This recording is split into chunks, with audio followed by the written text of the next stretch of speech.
Programme news watch میں ناظرین ایک بار پھر آپ کو خوش آمدید کہتے ہیں۔ امریکی صدر اوباما انتظامیہ نے کانگریس میں رپورٹ پیش کی ہے جس میں دہشت گردی کے خلاف جنگ میں پاکستان کے کردار پر تنقید کی گئی ہے۔ بریگیڈیئر ریٹائرڈ اسد منیر ہمارے ساتھ اسلام آباد سے موجود ہیں اور جناب شجاع نواز ہمارے ساتھ امریکہ سے موجود ہیں۔ شجاع نواز صاحب، بڑا اہم نقطہ اٹھایا اسد منیر صاحب نے کہ امریکہ پاکستان کے بارے میں تو یہ کہہ رہا ہے کہ القاعدہ کے حوالے سے کوئی واضح حکمت عملی نہیں ہے، لیکن کیا امریکہ کے اندر یہ ادراک بھی پایا جاتا ہے کہ افغانستان کے حوالے سے وہاں پہ کوئی واضح حکمت عملی ہے؟ کیونکہ آج جو حال ہے وہ تو ایسا ہی لگ رہا ہے جیسے جب سے امریکہ اور اتحادی افواج وہاں پر آئے تھے صورتحال ویسی کی ویسی ہے۔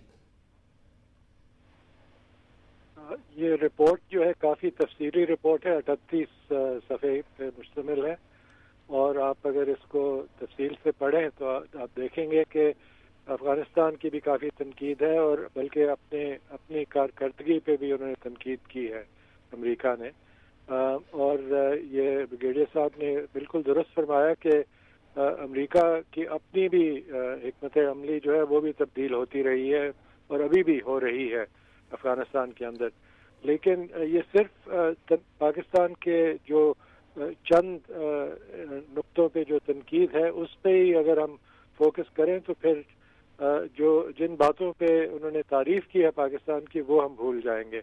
تو میں سمجھتا ہوں کہ بڑا ضروری ہے یہ آپ کی آڈینس کو پیش کرنا کہ پاکستان کے سیکیورٹی فورسز کی جو ہیومن سیکریفائسز ہیں، یہ لفظ انہوں نے استعمال کیا، اس کو انہوں نے کافی سراہا ہے۔ اس کے علاوہ انہوں نے یہ بھی کہا ہے کہ باوجود یہ ریمنڈ ڈیوس کیس کے بائی لیٹرل ملٹری کوآپریشن جو ہے وہ continues on a positive trajectory. تو مطلب یہ ہے کہ کوآپریشن جاری ہے اور تعلقات بہتر ہو رہے ہیں۔ ٹھیک ہے اسد صاحب، آپ فرمائیے گا، کیونکہ آپ نے بڑا اہم نقطہ اٹھایا تھا کہ اب اس وقت جو صورتحال ہے اس میں اس رپورٹ کی کتنی اہمیت ہے، کیونکہ ظاہر ہے جولائی سے جو ودرال کا سلسلہ ہے وہ بھی شروع ہو جائے گا۔ یہ میرا خیال ہے اتنی زیادہ منفی رپورٹ نہیں ہے جس طرح شجاع نواز صاحب نے کہا ہے کہ اس میں پاکستان کے متعلق بہت مثبت باتیں بھی کی گئی ہیں، لیکن جو انہوں نے پوائنٹ اٹھائے ہیں کہ جی یہ ان کے پاس کوئی واضح حکمت عملی نہیں ہے کہ زمین کو پکڑ کے پھر اس کے بعد اس کو کلیئر کر کے اور سول انتظامیہ کے حوالے کرنا، تو یہ چیز ہم نے 4 ضلعوں میں ابھی تک ہم دیکھ چکے ہیں، یہ سوات، بنیر، دیر اور شانگلہ میں، جہاں پر پورا طالبان کا کنٹرول تھا، لیکن ان سے علاقہ لے کر فوج ابھی تک وہاں پر موجود ہے، لیکن سول انتظامیہ وہاں پر آہستہ آہستہ اپنے جو ان کے کام ہیں اس میں وہ داخل ہو رہے ہیں۔ اسی طرح اگر قبائلی علاقوں کو دیکھیں تو ساؤتھ وزیرستان جو کہ تقریباً 4-5 سال ان کے طالبان کے کنٹرول میں رہا ہے، وہ ابھی پاکستانی فوج کے کنٹرول میں ہے، اور اس میں لوگ جو وہاں سے آئی ڈی پیز نکلے تھے آہستہ آہستہ واپس جا رہے ہیں۔ لیکن یہ اس طرح نہیں ہے کہ ایک دم یہ جنگ ختم ہو جائے گی اور یہ جو سارے چیزیں ایک دم ٹھیک ہو جائیں گی۔ حکمت عملی میرا خیال ہے بدلتی رہتی ہے۔ شروع میں پاکستان نے ان کے ساتھ بات چیت کا وہ ذریعہ بھی استعمال کیا، جہاں آپریشن کرنا ہوا وہ بھی کیا ہے۔ اسی طرح امریکہ بھی اپنی حکمت عملی بار بار اس کو بدلنی پڑتی ہے، اور ابھی وہ ایک سٹیج آ گئی کہ وہ بھی طالبان سے بات کریں گے۔ میرا خیال ہے کہ یہ رپورٹ اس لیے بھی وہ ہے کہ 3 مہینے بعد اوباما صاحب نے ایک وڈرال کا پلان بھی دینا ہے کہ جی یہاں سے انخلا کیسے ہوگا 3 سالوں میں امریکی ٹروپس کا۔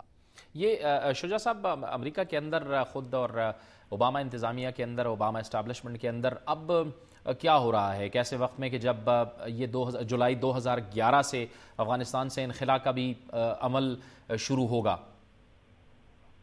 اس پہ کافی ڈیبیٹ جاری ہے، اور ابھی بلکہ ڈیبیٹ جاری رہے گا، اس لیے کہ اس سال میں 2-3 کافی اہم شخصیتیں ہیں، ان کی پوزیشن تبدیل ہوگی۔ ایک تو امید کی جاتی ہے کہ جنرل پٹریس وہاں سے ہٹ جائیں گے اپنی کمانڈ سے، اور ان کی جگہ کئی نام لیے جا رہے ہیں، جن میں جنرل ایلن جو کہ ڈپٹی سینٹ کام کمانڈر ہیں ان کا نام لیا جا رہا ہے۔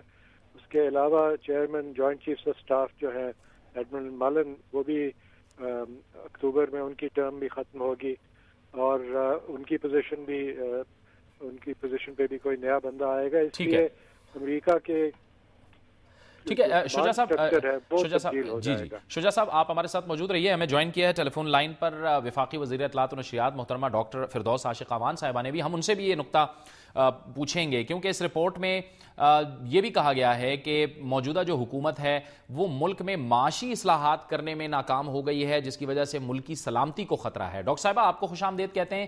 یہ اوباما انتظامیہ نے کانگریس میں ایک رپورٹ پیش کی ہے جس میں یہ نقطہ اٹھایا گیا ہے کہ موجودہ حکومت معاشی اصلاحات کرنے میں ناکام ہو گئی ہے. آپ کے کامنٹ کیا ہیں اس پہ؟ دیکھیے پہلی بات تو یہ ہے کہ کوئی بھی ڈاکومنٹ کسی اپنے پارلیمنٹ میں کوئی ملک اگر سبمٹ کرتا ہے تو اس کے اپنے پارلیمنٹری جو رولز ہیں، جو پارلیمنٹری اس کی اپلیکیشنز ہیں، تو اس میں دوسرا ملک تو انٹرفیئر نہیں کر سکتا. ان کے اپنے پارلیمنٹ میں اگر کوئی رپورٹ انہوں نے سبمٹ کی ہے تو اس پہ ہم جو ہے وہ کمنٹ یہاں بیٹھ کے کیسے کر سکتے ہیں. ہاں البتہ جب وہ رپورٹ سامنے آئے اس کو ہم پڑھیں اور اس کے سارے جو اوور آل کانسیپٹ پیپر ہے اس کا جائزہ لیں اور دیکھیں کہ کیوں جو ہے کن بیسس پہ یہ انہوں نے کوئی رپورٹ سبمٹ کی ہے.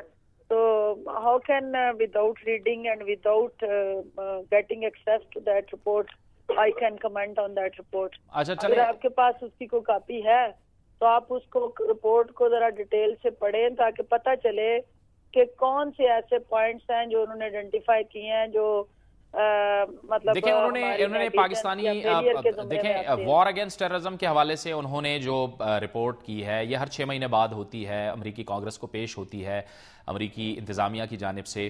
اس میں یہ کہا گیا تھا کہ جو معاشی اصلاحات ہیں، یعنی ظاہر ہے پاکستان کے اندر حکومت تو کوشش کر رہی ہے کہ معاشی اصلاحات ہوں. انہوں نے یہ کہا ہے کہ معاشی اصلاحات نہیں کر سکی موجودہ حکومت. بہرحال آپ کے علم میں یہ بات نہیں ہے، کوئی مسئلہ نہیں.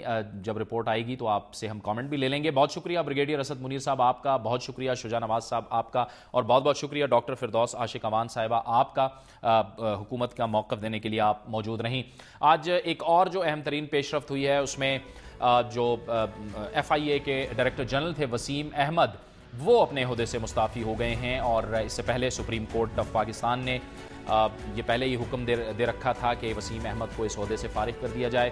آج وسیم احمد کی جانب سے استعفیٰ سامنے آیا ہے اور اس استعفے کے حوالے سے یہ کہا گیا ہے کہ چونکہ دو اداروں کے درمیان کچھ فضا بہتر نہیں رہی تھی لہٰذا وہ اس عہدے سے استعفیٰ دیتے ہیں. ملک اقبال جو کہ IG بلوچستان ہیں اور ایک اچھی شہرت رکھنے والے آفیسر ہیں گریڈ 21 کے پولیس کے، انہیں ڈائریکٹر جنرل FIA بنایا گیا ہے. اس اقدام کو ایک اچھا اقدام قرار دیا جا رہا ہے حکومت کی جانب سے، اور جو آنے والے دنوں میں صدر کے 2 عہدوں کے حوالے سے یا پھر NRO کیس کے حوالے سے سپریم کورٹ آف پاکستان میں جو سماعت ہونی ہے اس حوالے سے بھی اسے اہم ترین قرار دیا جا رہا ہے. دوسری طرف اگر ہم بات کریں، ایک خبر بھی آپ کو دیتے چلیں کہ گزشتہ دنوں سپریم کورٹ آف پاکستان کے ریٹائرڈ جج جناب جسٹس ریٹائرڈ خلیل الرحمان رمدے نے امریکہ کا دورہ کیا تھا. بوسٹن میں انہوں نے ایک جوڈیشل کانفرنس میں شرکت کی تھی.